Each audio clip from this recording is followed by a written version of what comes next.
Francis returns to the Vatican with 12 Syrian refugees. An events planning firm in Nairobi adds a new service, connecting brands to global markets. And South Sudanese athletes wrestle for peace. Africa 54 starts right now. Good evening and welcome. I'm Vincent Makori. This is Africa 54. Egyptian, Italian and Greek officials have not been able to confirm a media report early on Monday that up to 400 people, most of them Somali, had capsized near the Egyptian coast after setting off for Italy in boats.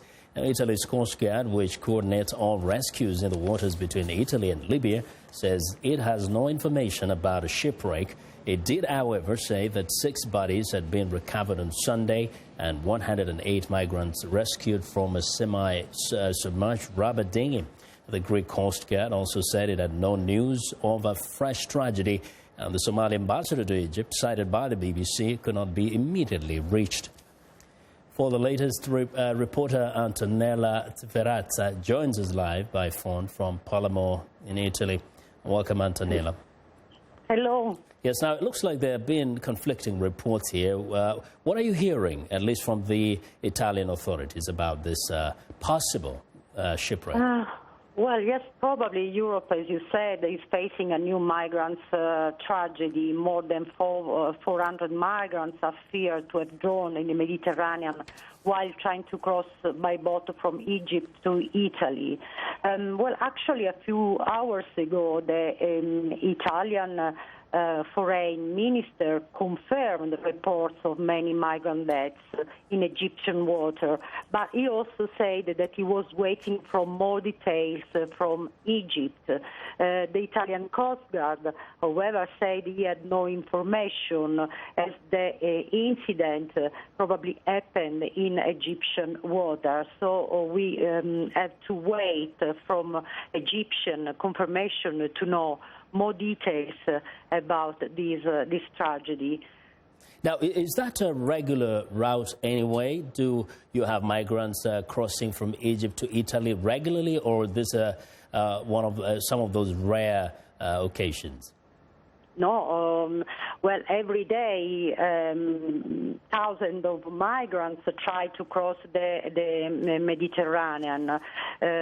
For sure, we know, for example, that yesterday 6 bodies were recovered in a rubber boat in Sicily Channel, and hundreds of migrants have been rescued and ferried to Italy. What we have to stress is that although the UN Refugee Agency estimates that more than 3,000 migrants died in the Mediterranean last year, the truth is that the exact death toll will never be clear.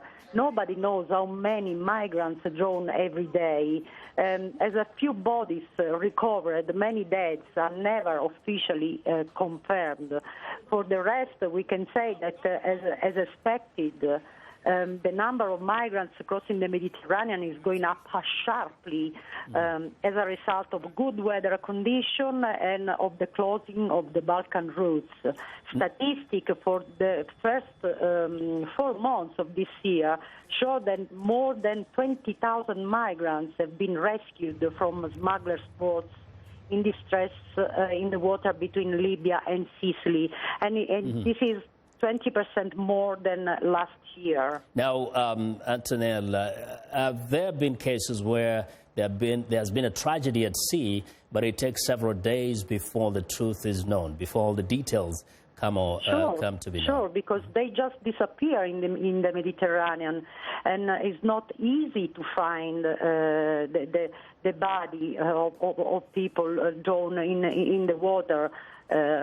Obviously, and we have to also add that this tragedy, if confirmed, come exactly a year after the worst migrant disaster in the Mediterranean for decades.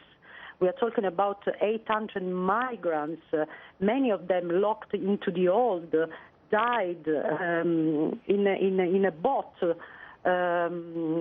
capsized at the sea in the Libyan water. And it was just a year ago, on 19th of April of 2015. But as I said before, nobody knows how many people drown every day. Well, Antonella, thank you very much. We hope the numbers will be extremely few. Antonella Sferrazza reporting live by phone from Palermo in Italy. Not too far from Egypt. Now, Ethiopian officials say the death toll from a raid carried out by South Sudanese gunmen in western Ethiopia in the Gambela region has risen to 208 people. A government spokesman says the assailants also kidnapped at least 102 children and seized 2,000 head of cattle. Ethiopian Defense Forces say they are closing in on the attackers and had crossed the border in pursuit of the perpetrators. Cross-border cattle raids have occurred in the same area in the past, often involving the Murle tribesmen from the South Sudan's Jonglei and Upper Nile regions that share borders with Ethiopia. Now, previous attacks, however, were smaller in scale. South Sudanese officials were not immediately available for comment. Staying in South Sudan now, the long-awaited return of South Sudan opposition leader Riek Machar to the capital Juba was delayed on Monday. Machar's return and swearing in as a vice president will mark an important step in a floundering August 2015 peace deal. Now, the agreement is seen as the best hope yet for ending more than 2 years of civil war that has left the nation in chaos and pushed it to the brink of famine. Machar previously served as President Salva Kiir's deputy until he was fired just months before the start of war in December 2013. The rebel leader is in his tribal stronghold of Pagak in the east of the country and was expected to arrive in Juba on Monday. Despite the latest hitch, spokesman William Ezekiel says the opposition remains committed to peace. We attribute it to logistical problems. Of course, all of you know that our leader, he is based in Pagak in South Sudan. To access Pagak to Juba, you need to pass through Gambela in Ethiopia. So all this contributed to his to cancellation of his arrival. In telephone calls on Sunday, UN Secretary General Ban Ki-moon urged both Kiir and Machar to quickly form a transitional government and roll out other parts of a fragile peace deal to end 2 years of conflict. Now, a group of Syrian refugees are expressing their appreciation and gratitude for an unexpected gesture by Pope Francis. The pontiff brought 12 Syrian refugees back to Rome Saturday after a quick visit to the Greek island of Lesbos, where many migrants are being detained. The Holy See confirmed Saturday that the 3 Muslim families, including 6 children, will be housed in the Vatican. Pope Francis says his decision to bring them back to Italy was purely humanitarian and not a political act. However, it comes as attitudes in Europe appear to be hardening over accepting more refugees. Now to earthquake-ravaged Ecuador, where the death toll from the massive earthquake is rising. President Rafael Correa says 272 people have died, and that number is expected to rise significantly. More than 2,500 people have been injured. One of the worst hit areas of the nation is Manta. President Correa says the priority now is searching for survivors underneath the rubble. He says the powerful 7.8 magnitude earthquake was the worst natural disaster Ecuador has experienced since the 1949 earthquake in Ambato that killed thousands. Authorities say the quake was felt throughout the entire country, knocking out electricity and cell phone coverage across the capital, Quito. In Japan, tens of thousands of traumatized residents are spending a third night in evacuation centers as powerful aftershocks continue to rock the southern main island of Kyushu. At least 41 people have died and nearly 2,000 have been injured since Thursday as a result of the strongest tremors. Rescuers are battling harsh weather conditions in a race to rescue as many as 1,100 people still trapped or buried under collapsed buildings in Kumamoto Prefecture. Japan's Prime Minister Shinzo Abe says the U.S. is helping by providing aid for those impacted by the earthquakes. Government officials say the deadly quakes have sent more than 90,000 people to evacuation centers at schools and local government buildings. U.S. Defense Secretary Ash Carter stopped in Iraq Monday to talk with his commanders and Iraqi leaders about ways the United States can ramp up the fight against Islamic State militants in Iraq and Syria. A short time ago, U.S. officials announced that they are sending at least another 200 troops to Iraq. Secretary Carter made that the previously unannounced visit to Baghdad as U.S. officials are considering increasing the number of American troops in Iraq. A senior Defense Department official says Iraqis are not shy about asking for what they need. Before leaving for Iraq, Carter indicated the White House is likely to approve whatever recommendation the top defense officials may have. Returning to the race for the White House, Americans are increasingly focused on the mechanics of the presidential nomination system as Republicans confront the possibility that no candidate will have won an absolute majority of the delegates to the party's national convention in July. AVO's Michael Bowman has our report. Jobs back to New York State and boost his delegate lead. But challenger Ted Cruz is mounting an all-out effort to recruit delegates loyal to him and siphon as many away from Trump as possible. We've got a slate of delegates who are committed to supporting me in Cleveland. If you don't want to hand the general election to Hillary Clinton, which is what a Trump nomination does, then I ask you to please support the men and women on this slate. Trump is crying foul. So the system is rigged. It's a bad system. It's a dirty system. The bosses are picking the delegates, and it's a very bad thing. Trump has hired veteran operatives to help him in the delegate fight.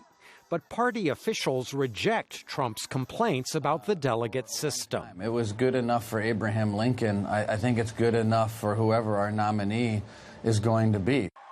Democrats Hillary Clinton and Bernie Sanders are also competing for delegates. But unless Sanders wins virtually all remaining states by wide margins, Clinton is heavily favored to go to the Democratic National Convention with the delegate majority she will need to secure the nomination.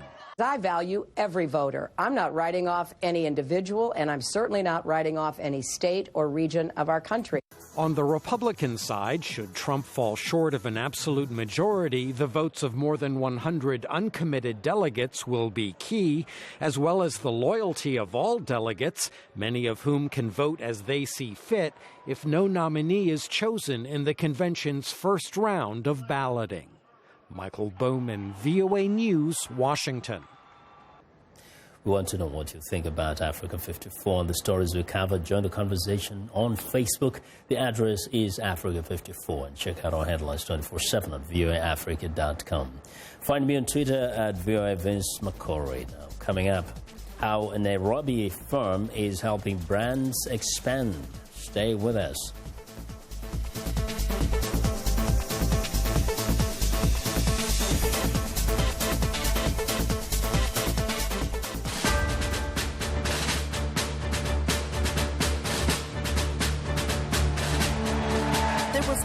Outside the debate hall.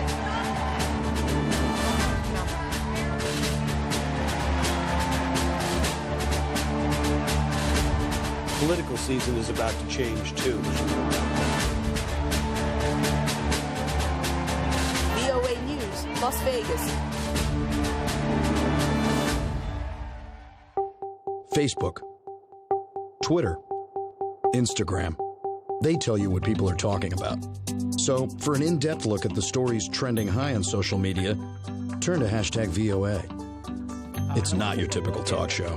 From politics to pop culture, #VOA brings in the people leading the conversation, engages the audience, and gets answers to your questions.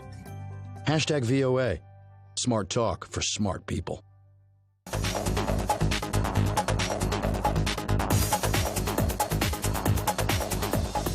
Well, if you live in Nairobi, Kenya, and are planning to host an event like a wedding, corporate meeting, party, or a gala, then the startup company Zuri Ignite Events Management stands ready to fulfill your needs. VOA's Pomdiho tells us more. Zuri Ignite was created nearly 5 years ago with one goal in mind: to produce events that connect people with their vision, to make sure that clients had memorable experiences, and to connect individuals with each other. Zuri is a full-service brand management firm, and Kezi Muchiri is the founder and chief executive officer.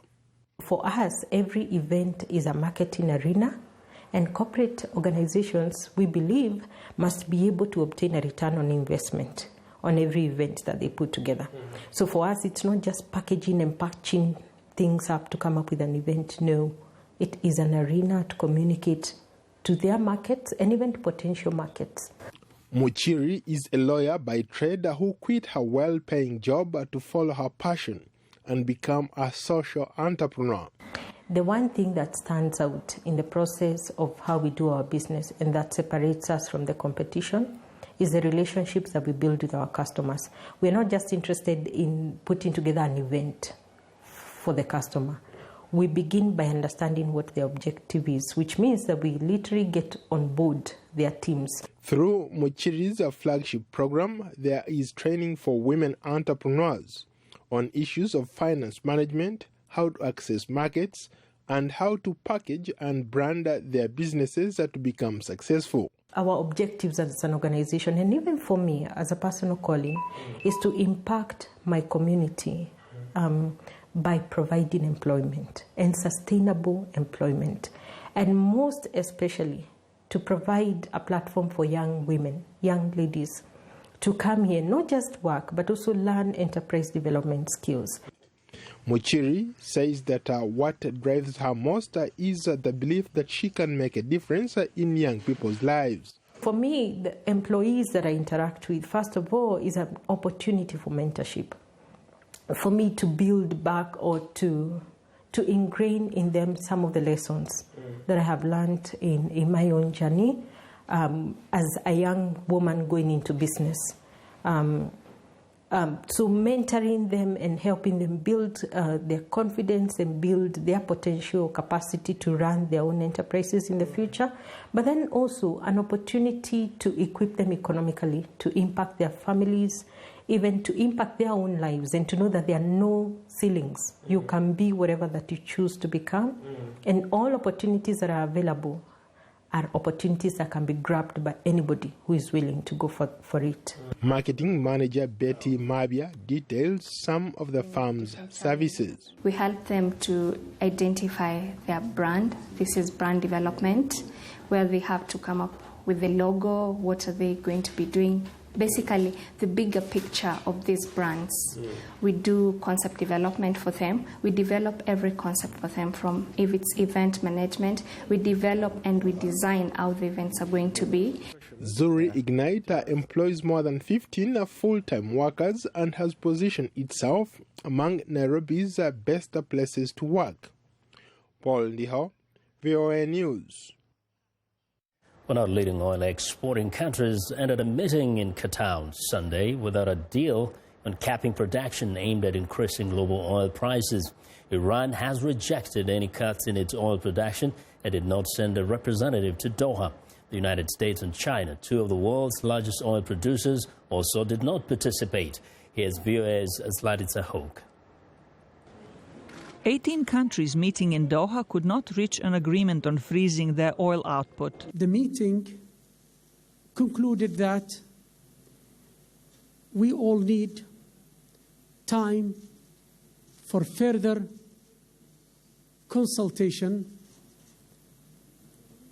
and from now till June meeting in OPEC. The lack of agreement is largely due to an impasse between Saudi Arabia and Iran. Saudi Arabia, the world's largest producer and exporter of oil, had signaled it would agree to a production freeze if Iran did. But Tehran has consistently refused to limit its oil production, saying it has to regain the share of the market it lost as a result of international sanctions, which were imposed to curb Tehran's nuclear program. If we wanted to send someone, it would have been to show support for the decision. But as we are not going to sign anything, and as we are not part of the decision to freeze output, we decided it was not necessary to send a representative. The price of crude oil sank to as low as $27 a barrel earlier this year, compared to $115 in June of 2014, as a result of a glut of oil on global markets. Some analysts say capping output will not improve oil prices in the short run.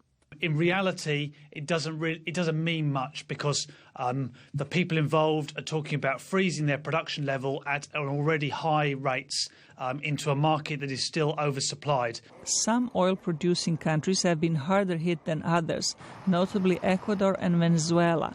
But sliding oil prices also have hurt Russia's economy. Days before the Doha meeting, President Vladimir Putin said the government is planning to partially privatize state-controlled oil giant Rosneft. We will be searching for a strategic partner who understands and knows that one should not be greedy while buying, let's say, 19% of shares in Rosneft, and that one should not pay attention to the current share price, but should look into the future. Oil prices rose above $40 per barrel last week on the expectation that a deal would be reached on Sunday. But with no deal, they are expected to plummet again this week. There are fears that continued low oil prices could hurt the global economy. Zlarica Hoke, VOA News, Washington. It's time now for a short break. Still to come on Africa 54. Wrestling for peace in South Sudan. We'll be right back.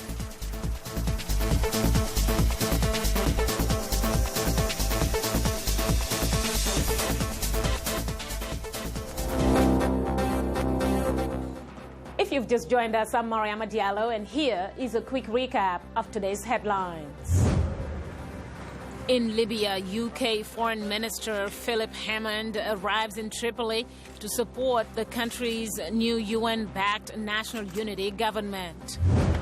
In South Africa, former Olympic track star Oscar Pistorius will face sentencing in June for the murder of his girlfriend. In the Republic of Congo, the country's longtime leader, Denis Sassou Nguesso, is sworn in for another 5 years. Finally, in Chad, the UN estimates that more than 110,000 people have been displaced in the Lake Chad region to escape conflicts from Boko Haram. That's all for today. Thanks for watching. We'll see you next time.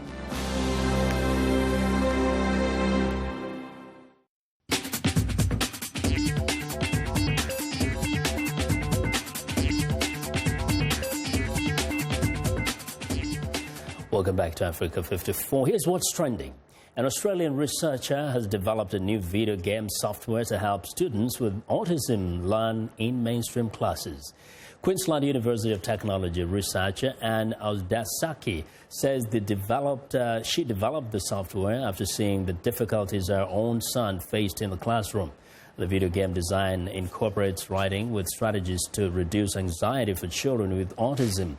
But it can also be used by the whole class, meaning those with autism don't need to feel isolated. In May 2016, 5 Australian schools will take part in the testing the new app before it's fully released in September. Then any school can download it to be used by those who have autism or by those who don't. Well, next up, an ancient discipline with a modern twist.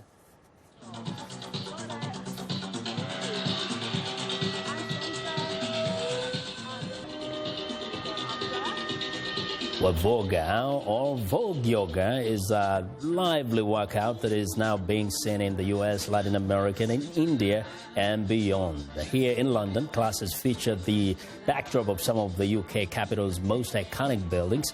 Voga founder Juliette Morel came up with the idea after completing training in India. She returned home and happened to re-watch the documentary Paris is Burning on New York's drag queen performers in the 1980s. The film was inspired her to start something new, bringing power and pause together. Well, and finally,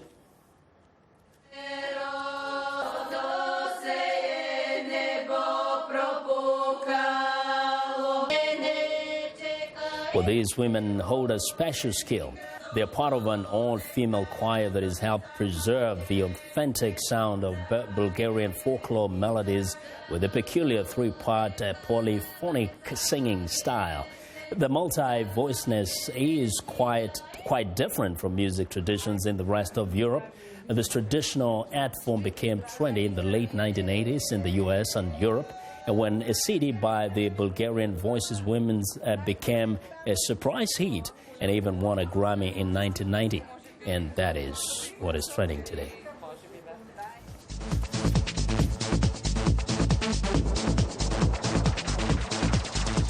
Well, South Sudan is holding a wrestling for peace tournament, bringing together athletes from around the country. The last big tournament was cancelled when civil war broke out in December 2013. Jason Patinkin reports from Juba. Chanting and singing, 30 South Sudanese wrestlers marched Saturday into Juba Stadium. They are here for a national wrestling tournament. Traditional wrestling is hugely popular in South Sudan. 4 teams from different tribes will compete in the tournament to bring home prizes of cattle and national bragging rights. The tournament is also about showing that different South Sudanese tribes can bring peace after more than 2 years of war divided the country along ethnic lines. Peter Biarajak, CEO of South Sudan Wrestling Entertainment, which organized the event, said South Sudan's leaders have been too slow to end the civil war. He says it is time ordinary folks did so themselves through sport. So we felt the people of South Sudan need peace, and we start mobilizing as young people from different tribes that we are going to host a wrestling tournament as our own way of bringing peace to South Sudan, a peace at grassroots level. Ajak says the last wrestling tournament in Juba began on December 14, 2013, one day before war broke out. Wrestlers fled to their villages. Ajak says they are pleased to see this year's tournament take place without violence. In Saturday's match, the Bor Dinka tribe defeated the Mundari after 15 rounds. The two tribes have a history of deadly conflict over pasture and cattle. Bor Dinka coach Chol Jok said after the match that bringing young men of the two tribes together to wrestle can prevent violence. When we are wrestling with somebody, and then you go and dine with him, eat with him, this one will be your friends, and then you sit together and then you play everything with him, and then there's no fighting again. Bor Dinka wrestler Manyak Mapel Lual said he felt happy to wrestle after so long. You know, since the war broke out in 2013, we are facing difficulties. And when we come to an end, we shall be happy. So we want to show to the people that we accepted the peace. The tournament continues for 1 week. Jason Patinkin for VOA News, Juba. Now, the 120th running of the Boston Marathon began under sunny skies Monday, Patriots Day in the United States. Now, some 30,000 runners took to the streets of Boston in temperatures reaching the upper 50s. 5 miles into the race, last year's women's champion, Kenya's Caroline Rotich, slowed to a walk with an ankle injury. At least 2 runners ran with prosthetics. They were injured in the 2013 Boston Marathon bombings. This year's men's winner is Ethiopian Isemi Haile in 2 hours, 12 minutes and 44 seconds. This year's women's Boston Marathon champion is Ethiopian again, Atsede Bayesa. She finished the 26.2-mile course in 2 hours, 29 minutes and 19 seconds. Well, that's our show for today. Be sure to watch Africa 54 on our website. And that's it for now. Have a good night.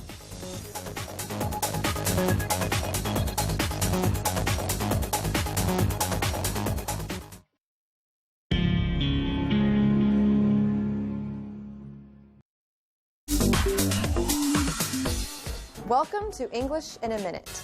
You would think that an elephant would be easy to see, but that is not the case with this idiom. Elephant in the room.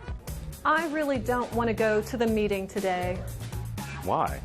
Just sit there and nod your head like I do. But nobody is willing to talk about the elephant in the room. What elephant? The fact that our company has no money, broke. Oh, that elephant in the room.